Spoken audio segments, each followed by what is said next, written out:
لیکن واض و نصیحت میں کیا ہے بھائی, آپ کو جہاں بھی بات پھیلانے کا موقع ملے آپ پھیلا دو, اور وہاں جا کے یہ مت کہو کہ آپ کے لیے میرے سامنے بے پردہ ہو کے بیٹھنا حرام. وہاں جا کے تو اپریشیٹ کیا جائے گا, بھائی آپ بے پردہ گھومتی تھی لیکن آج آپ دین کی بات سننے کے لیے آئی ہو, کچھ کوئی تو بات سنو. پھر بھی اس کی پرسنل لائف ہے, کون کس کو کتنا اثر لیتا ہے اس کا. کوئی پوری چینج ہو جاتی ہے خواتین, کچھ آدھی چینج ہوتی ہیں. بالکل بھی چینج نہ ہو, کانسیپٹ تو کلیئر ہو جائے گا نا, یہ تو پتا چل جائے گا صحیح کیا ہے غلط کیا ہے. تو اس وقت علماء کو اگر یونیورسٹی میں بلایا جاتا ہے ان کے لیے جانا جائز نہیں بلکہ فرض ہے. اور میں نے تو یونیورسٹی میں جب میرا بیان ہوا نا تو 2-3 مولانا ٹائپ کے ہمارے جیسے ہی لوگ آئے, آدھی ماشاءاللہ بڑے نیک تھے. مجھے انہوں نے کہا کہ دیکھیں وہاں بے پردگی بہت ہے اور بہت بے پردگی ہے. میں نے کہا یہ ذہن میں رکھنا میں پردے پہ بیان نہیں کروں گا. پہلے میں نے بتا دیا کہ آپ مجھ سے یہ توقع رکھو کہ میں وہاں جا کے پردے پہ بیان کروں. وہ کہنے لگے کیوں, وہاں تو بے پردگی بہت ہے. میں نے کہا پردے پہ بیان ان کی مینٹیلٹی سے, ان کے دینی لیول سے اوپر کی بات ہو جائے گی.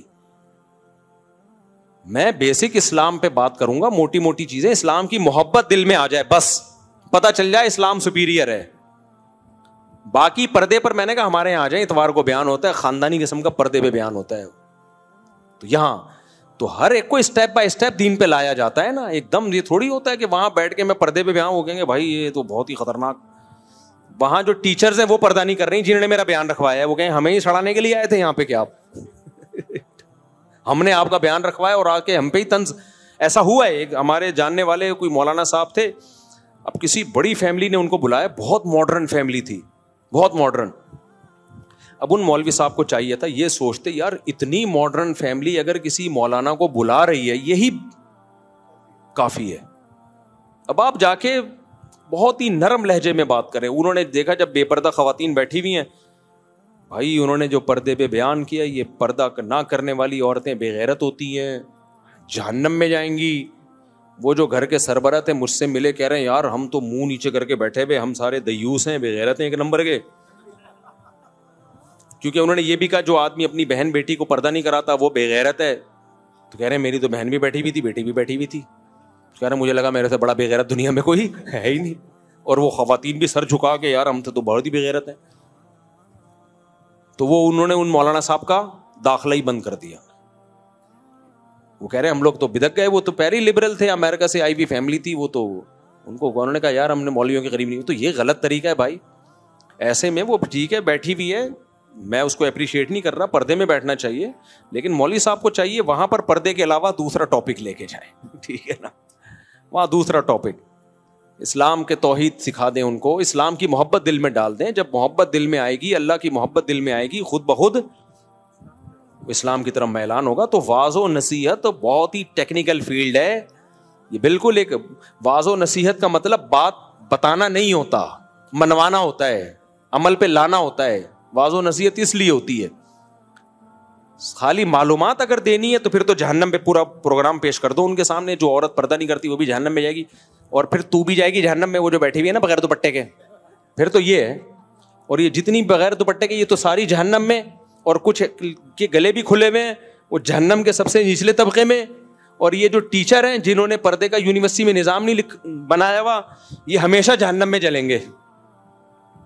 اور یہ لڑکیاں بھی جہنم میں, اور ان کے بھائی ایک نمبر کے دیوس, ایک نمبر کے بے غیرت. تو ہو گیا پھر کام. تو واعظ و نصیحت بالکل ایک الگ فیلڈ ہے. واعظ و نصیحت میں مولانا طارق جمیل صاحب کی طرح کسی طوائفہ کے سر پہ بھی ہاتھ رکھنا پڑتا ہے. مولانا طارق جمیل صاحب نے کسی ایکٹریسز کو بولا تھا تو میری بیٹی ہے, اس پہ لوگوں نے بڑا طنز کیا. میں نے کہا یار یہ انہی کا دل ہے, میرا دل نہیں ہے اتنا بڑا. ایک ناچنے والی کو اپنی بیٹی کہہ دیا بھائی ہمارا دل نہیں ہے, یہ ان کا دل ہے, انہی کا ظرف ہے. میں تو بہت متاثر ہوا تھا. کیوں؟ وہ چاہتے تھے بھائی دین پہ آئی ہے, تو وہ اس طرح تھوڑی دین پہ آئے گی, تو ناچتی ہے تو جہنم میں جائے گی. جائے گی جہنم میں, یہ رپورٹ یہی ہے. اگر یہ ناچ گانے نہیں چھوڑے نا مسئلہ چینج نہیں ہوگا. اگر ناچ گانے نہیں چھوڑی جائیں گے جہنم میں ہی. لیکن یہ بتانے کا نہیں ہے بھائی, یہ بتانے کا نہیں ہے, کیونکہ جہنم میں ہی ڈالنا ہے. تو پھر تو آپ کو تبلیغ کی ضرورت کیا ہے؟ آپ کا واعظ کا کام تو یہ کہ جہنم سے بچائے, تو محبت سے تو بچ جائے گا بھائی, وہ فتووں سے نہیں بچے گا. وہ کہ تو بھی جہنم میں, تو بھی جہنم میں. میں نے بتایا تھا نا ایک واقعہ ہوا تھا, ہمارے استاذ نے بتایا کہ کچھ قادیانی تھے, وہ واقعی تحقیق کرنا چاہ رہے تھے کہ یار ہم دیکھیں مرزا نبی تھا یا نہیں تھا. تو کہتے ہیں ہمارے محلے کے انہوں نے مولوی صاحب کو بلا لیا, کہہ رہے ہم چھوٹے تھے ہم بھی چلے گئے کہ مناظرہ ہونے والا ہے. مناظرہ ہونا لوگ بڑی انجوائے کرتے ہیں. کہہ رہے ہیں وہ مولوی صاحب گئے, انہوں نے ان قادیانی لڑکے بیٹھے ہوئے تھے ان کے باپ کو کہا کہ مرزا کی شکل پہ بھی ایسی نحوست ٹپکتی تھی جیسی اس کی شکل پہ نحوست ٹپک رہی ہے. کہہ رہے ہیں وہ تو معاملہ ہی بگڑ گیا, وہ تو گھر سے نکال دیا انہوں نے. اب یہ اس پہ خوش ہیں, دیکھو میں کیسا غیرت, مرزا کو میں نے منحوس قرار دے دیا. تو ہمارے استاذ نے کہا بھائی منحوس قرار دے دیا نہیں دے دیا, لیکن ان کے جو اسلام کا چانس تھا وہ آپ نے دروازہ, وہ جہنم میں جائیں گے آپ بھی ساتھ میں جہنم میں. وہ بیچارے گاؤں کے مولوی تھے سخت مزاج. تو واعظ و نصیحت ایک بالکل ڈفرینٹ چیز ہے میرے بھائی. واعظ کو بہت کھلا ڈلا دل رکھنا پڑے گا. ہاں حدود شریعت کو کراس کرنے کی اجازت نہیں ہے. تو میں اسی وجہ سے ٹیلی ویژن میں کسی خاتون اینکر کے ساتھ نہیں بیٹھتا, وہاں نہیں بیٹھتا, کیوں ضرورت نہیں ہے. اس اینکر نے کو تو تھوڑی سمجھنا ہے, وہ تو دنیا کو سمجھانا ہے. وہاں غلط میسج جا رہا ہوتا ہے. میں کبھی نہیں بیٹھا, کیمرے کی حد تک ہوتا ہوں, جیسے یہاں ہوں تو لائیو کیمرے میں تو کوئی بھی لے لینا ہمیں, لیکن میں سامنے کبھی نہیں ہوں. کئی دفعہ موقع ملا ہے اسٹوڈیو جا کے میں واپس آیا ہوں, بھائی خاتون کے ساتھ میں نہیں بیٹھوں گا, میرے سامنے کسی آدمی کو بٹھاؤ, کیونکہ بھائی تمہیں ضرورت بھی نہیں ہے نا, آدمی بٹھا سکتے ہو نا تم, لیکن نصیحت ہی اگر کسی خاتون کو کرنی ہے بھائی, اگر اس کو برقع ہی پہنا لیا تو پہنا لیا نا برقع, تو بے پردہ کو نصیحت کی جائے گی تاکہ وہ پردہ کرے. تو یہ جو یونیورسٹیوں کا ماحول ہے اتنا برا نہیں ہے جتنا ہم سمجھتے تھے, ان میں بہت ظرف ہے. یہ مسلمان ہیں بھائی, یہ چاہتے ہیں کہ ہمیں اسلام سیکھنے کو ملے. تو اگر مولانا لوگ ظرف بڑا رکھیں, کلام میں چاشنی پیدا کریں, اور ایسی بات نہ کریں جس سے ان کو لگے یہ ہم پہ طنز کر رہا ہے. طنز جہاں ہوگا نا وہاں نہیں چلے گا طنز. اب میں نے ایک جنرلی بیان کیا بھائی داڑھی کٹانا حرام ہے, اب میں بولوں یہ داڑھی کاٹتا ہے نا یہ حرام کام کر رہا ہے, تو یہ غلط ہو جائے گا. بھائی کاٹتا نہیں ہے تو بچہ ہے ابھی, تو یہ بہت بڑا ظرف رکھنا پڑتا ہے. تو پھر آپ ایکسیپٹ بھی ہوگے ہر جگہ, پھر آپ کی بات سنی بھی جائے گی. اور میں نے دیکھا ہے بہت فرق پڑتا ہے اس سے, لوگ سنتے ہیں بات کو, بہت بڑی تبدیلیاں آتی ہیں یار. اتنی لبرل یونیورسٹیوں میں جا کے, میں جب بیان کے لیے گیا ہوں, کون سی ابھی یونیورسٹی تھی, اقرا یونیورسٹی, کتنی باتیں سنی تھی, اتنی بے پردگی ہے یار. ہمارے سامنے سب نے دوپٹے پہنے ہوئے تھے یار, میں تو یہی دیکھ کے آ رہا تھا یار, چلو اتنا ان لوگوں کے دل میں مولوی کا احترام ہے یار, ان لڑکیوں نے دوپٹہ لے لیا.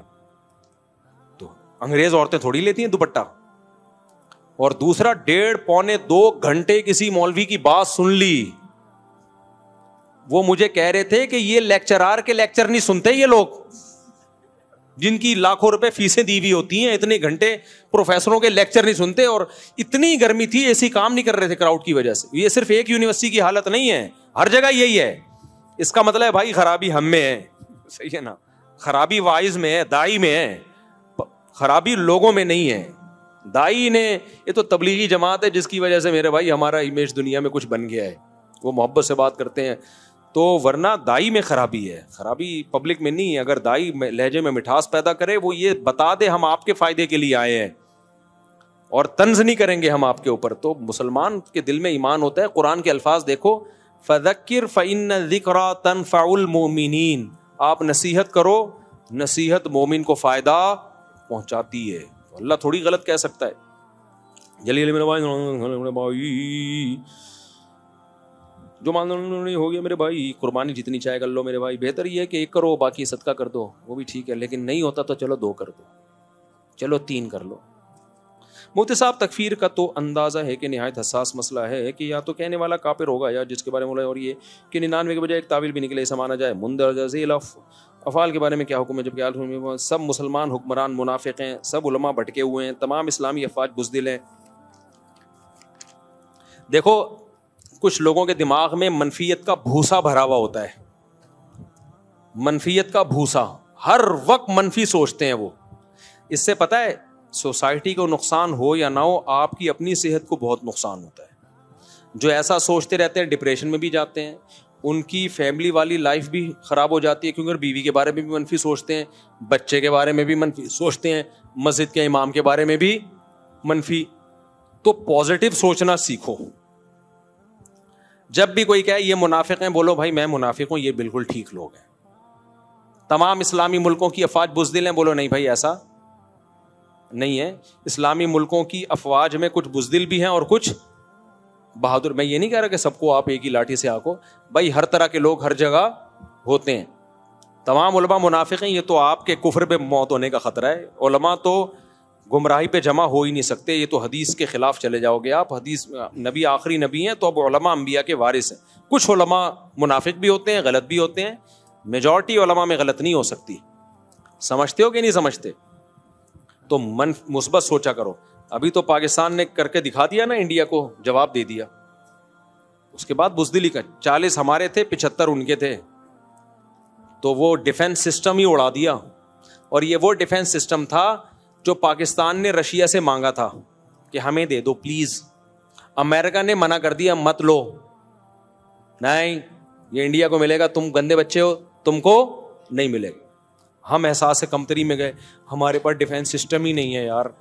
ہم احساس کمتری میں جا رہے تھے, ہماری فوج نے وہ ڈیفنس سسٹم ہی اڑا دیا اور بولا اچھا ہوا نہیں دیا تم نے ہمیں, یہ تمہارا ڈیفنس سسٹم کا یہ حال. اب اس پہ بھی کچھ لوگوں کو ہے کیڑے کا دنیا میں کوئی علاج نہیں ہے, بس منفی منفی منفی منفی. تو سوچتے رہو, مر جاؤ گے ایک دن, خوش رہنا ہی نہیں آتا تمہیں. ہم تو بہت خوش ہیں بھائی, اللہ کا شکر ہے, مزہ آ گیا. پھر میں بار بار کہتا ہوں ہماری انڈیا سے دشمنی نہیں ہے بھائی, ہماری دشمنی مودی سے ہے. انڈیا بھی ایک ملک ہے, ہماری دشمنی مودی سے. پھر ہمارے آرمی چیف کو فیلڈ مارشل کا خطاب مل گیا, وہ اسمبلی نے دیا ہے. اچھا ہمیں تو چونکہ اوپر کے حالات بھی پتہ ہوتے ہیں, اس خطاب ملنے میں آرمی چیف کی اپنی کوئی ریکویسٹ نہیں ہے اور نہ اپنی کوئی تحریک ہے کہ اس نے خود, کیونکہ ایوب خان کے دور میں تو وہی صدر مملکت تھا, اسی نے پاس بھی کیا, اسی نے سائن بھی کیا, اسی نے درخواست بھی کی اور فیلڈ مارشل بھی وہی بن گیا. یہاں ایسا نہیں ہے,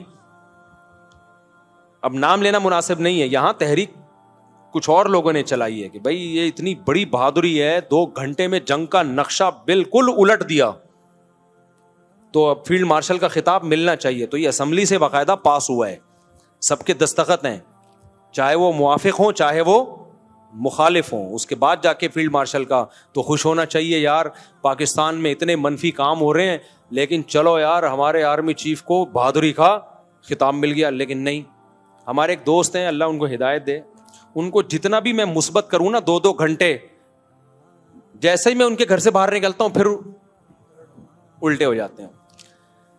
وہ کہنے لگے یہ جب انڈیا نے فائرنگ مارے نا, میزائل مارے, اب یہ ہمارے فوج ووج تو بیکار ہے, کچھ بھی نہیں کر سکتی, یہ سب ڈرامے بازی ہے, یہ کچھ بھی نہیں ہے ان کے پاس, ان تلوں میں تیل نہیں ہے, یہ سب ڈرامے بازی ہے, نورا کشتی ہے. میں سمجھا رہا تھا نہیں بھائی دیکھو, ڈرون کو کہہ رہے میزائل سے گرا کیوں نہیں رہے ڈرون کو. میں نے کہا دیکھو یہ چھوٹے موٹے ڈرون جو ہے نا, ان کو میزائل سے مارنا ایسے ہے جیسے مرغی کو توپ سے اڑانا. صحیح ہے نا. اور یہ چھوٹے موٹے ڈرون جب آتے ہیں نا لوکیشن, تو میزائل سے ہم ماریں گے, انڈیا ہمارے میزائل کی لوکیشن دیکھ لے گا, پھر وہ بڑے ڈرون بھیجے گا, ان کو مارنے کے لیے ہمارے پاس کچھ بھی نہیں ہوگا, کیونکہ ہمارے میزائل جہاں نصب ہے وہ تو ٹریس کر لے گا. تو ان کو کلاشن کوفوں سے ہی مارا جاتا ہے. سمجھا کے تھک گئے, مان گئے, ہاں یار یہ لاجک کی بات. 1 گھنٹے بعد ملتا پھر الٹا ہو جاتا دماغ. پھر کیا ہوا, پھر الٹی باتیں. پھر جب 2 گھنٹے کی فائٹ ہو کے پاکستان نے یہ جنگ جیت لی نا, ان کے ڈیفنس سسٹم ہی اڑا دیا پورا. پھر وہ سیدھے ہو گئے دوبارہ, یار کام تو خاندانی کر لیا یار, سلوٹ ہے یار پاک آرمی کو. اور عاصم منیر کے گیت گانے شروع کر دیے انہوں نے, یار مانتا ہوں یار, اور ہمارے ایئر جو چیف مارشل ہے اس کو بھی سلام, اور یار نیوی کو بھی سلام. میں نے کہا شکر ہے یہ دوبارہ لائن پہ آ گیا. اس لیے خوش رہا کرو یار. بولو بہت اچھا خاندانی. ایک کام تو اتنے عرصے بعد, غربت مہنگائی کے پسے ہوئے لوگ یار, ڈھکن نہیں ہے. خدا کی قسم مجھے اتنا مزہ آیا نا اس کے بعد. ایک بندے نے ٹک ٹاک پہ ایک ویڈیو ڈالی, بولا کوئی بات نہیں یار ہم بھوک سے مر جائیں گے, سر اٹھا کے تو جیئیں گے نا, سر اٹھا کے تو جیئیں گے نا. تو بھلے بھیک کا میزائل ہی ہو, چلانا کے لیے بھی بازو ضروری ہے. وہ کہتے ہیں نا چائنا نے مدد کی ہے, چائنا نے آپ کی کیوں نہیں کر دی, چائنا نے کسی اور کی کیوں نہیں کر دی.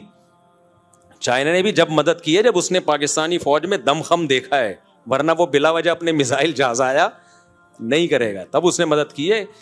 عربی کا ایک مقولہ ہے للسیف بالساعہ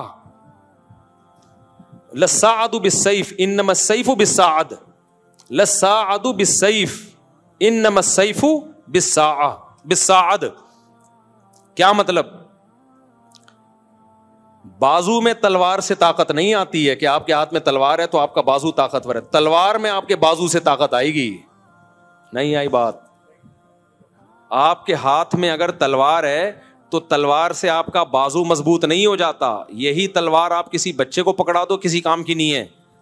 تلوار سے طاقت جو آتی ہے وہ بازو کے ذریعے. بازو مضبوط ہوگا تو تلوار پاورفل ہوگی. تو ہوائی جہاز چاہے رافیل ہو کوئی بھی ہو, پائلٹ سے ہوائی جہاز میں دم آتا ہے میرے بھائی. میزائل چلانے والے کا جگرا ہونا چاہیے, پائلٹ کا جگرا ہونا چاہیے, پھر اس جہاز میں دم آتا ہے. رافیل آپ پکڑا دو 12ویں کلاس کے بچے کو تو رافیل کچھ کر پائے گا؟ وہ تباہ ہوگا. اس میں فرانس کا قصور نہیں ہے, اس میں قصور اس پائلٹ کا ہے جس کے ہاتھ میں آپ نے اتنا زبردست جہاز پکڑا دیا. اب اس کی وجہ سے رافیل کی مارکیٹ ہی کیا ہو گئی؟ ختم. حالانکہ ختم مارکیٹ نہیں ہونی چاہیے, پائلٹ کی ہونی چاہیے. تو یہی رافیل ہمارے پائلٹ, اور یہ میری تحقیق ہے, ہوائی بات نہیں ہے. پاکستان کے جو ایئر فورس کے پائلٹ ہیں, پہلے ہم بچپن میں سنا کرتے تھے, ہم کہتے تھے شاید یہ پھینک رہے ہیں, لیکن یہ ریسرچ ہے کہ نمبر 1 دنیا کے پائلٹوں میں ان کا شمار ہوتا ہے. ایک امریکہ کے پائلٹ دنیا کے نمبر 1 شمار ہوتے ہیں, اور پاکستان کے نمبر 2 میں یا انہی کے لیول کے ہیں. اب اس کی وجہ کیا ہے؟ وجہ اس کی یہ ہے کہ ایئر فورس نے جو پائلٹ کی ٹریننگ کا جو معیار ہے نا پاکستان میں, وہ چینج نہیں ہوا, اس معیار پہ سمجھوتا نہیں کیا. اب ٹیکنالوجی جب بڑھتی ہے تو معیار پہ سمجھوتا ہوتا ہے نا کہ یار اتنا زبردست پائلٹ کی کیا ضرورت ہے, سارے کام تو جہاز کر رہے ہیں. تو ہماری ایئر فورس نے پائلٹ کی ٹریننگ پہ سمجھوتا نہیں کیا ہے. تو ٹریننگ بہت ٹف ہوتی ہے, تبھی پائلٹ کی سلیکشن اتنے آرام سے نہیں ہوتی. پاکستان میں پائلٹ کی ٹریننگ بہت سخت ہوتی ہے. اور پھر دوسری بات یہ کہ ہمارے پائلٹ میں تو شہادت کا جذبہ ہوگا نا, ہندو میں تھوڑی ہوگا شہادت کا جذبہ. ہمارے پائلٹ کو تو پتا ہے کہ یار مرے تو شہید ہوں گے. راشد منہاس نے جو جان دے دی تھی جہاز کو گرا کے, یہ ہندو تھوڑی کر سکتا ہے. ہندو کو پتا ہے کہ اگلا جنم, اس سے اگلا جنم صرف کتابوں میں ہے, حقیقت میں کوئی جنم بنم نہیں ہے. اور اگر ہے بھی تو امکان کے درجے میں, اگر نہیں نکلا تو میرا کیا ہوگا کالیا. پتا چلا اس نے ملک کے لیے جان دی, اگلا جنم ہوا ہی نہیں, وہ کہے گا میرا تو پروگرام بڑھ گیا نا. ہمیں تو بھائی ایسے جنت کا یقین ہے جیسے اپنی آنکھوں سے دیکھ رہے ہیں, کیونکہ قرآن نے جس انداز سے بیان کیا, پھر قرآن کا برق ہونا, اور شہیدوں کے خون کی خوشبو تو ہم نے خود سونگی ہے بھائی, ہمیں کیا جنت بتاؤ گے, ہمیں کیا. تو اس لیے مسلمان کے پاس تو بھائی یہ موٹیویشن ہے, ان کے پاس تھوڑی یہ موٹیویشن. تو یہ صرف رافیل سے ہی لڑیں گے ہم, خالی رافیل نہیں, ہم پائلٹوں سے لڑتے ہیں. تو یہ عربی کا مقولہ یاد رکھنا, تلوار میں بازو سے طاقت نہیں آتی ہے, بازو سے تلوار میں طاقت آتی. بازو مضبوط ہونا چاہیے. بازو مضبوط ہے تو تلوار نہ بھی ہو, چھرا بھی چلے گا. بازو مضبوط نہیں ہے تو پھر بھائی تلوار کیا, میزائل بھی پکڑا دو گے, کسی کام کا نہیں ہے. کافی بےزتی ہو گئی ہے مودی کی.